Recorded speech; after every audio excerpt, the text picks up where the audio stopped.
ایک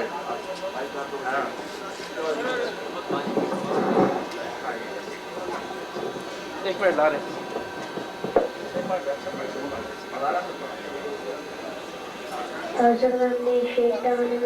بسم اللہ الرحمن الرحیم الحمد للہ رب العالمین الرحمن الرحیم مالک یوم الدین ایاک نعبد و ایاک نستعین اهدنا الصراط المستقیم صراط الذین انعمت علیہم غیر المغضوب علیہم ولا الضالین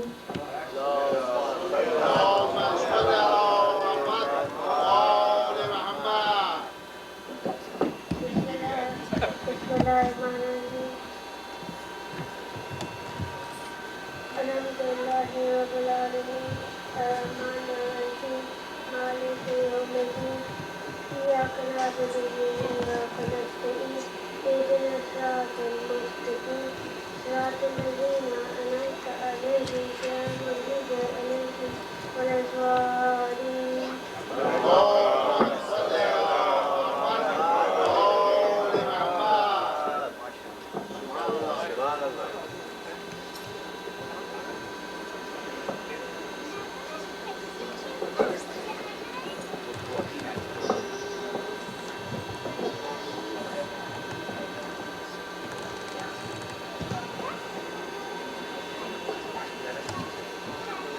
أعوذ بالله من الشيطان الرجيم بسم الله الرحمن الرحيم والفجر ليال العشر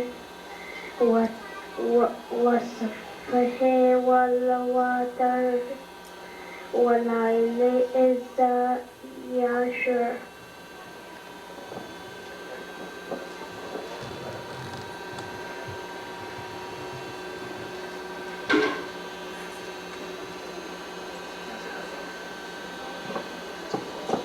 أعوذ بالله من الشيطان الرجيم بسم الله الرحمن الرحيم قل أعوذ برب الناس ملك الناس إله الناس من شر الوسواس الخناس الذي يوسوس في صدور الناس من جنة الناس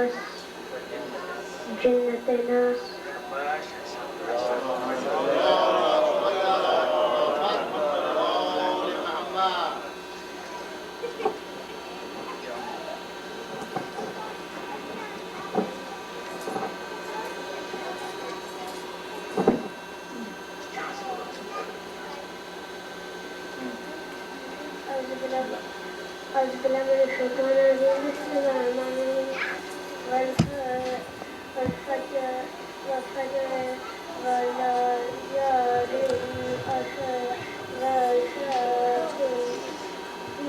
والوتر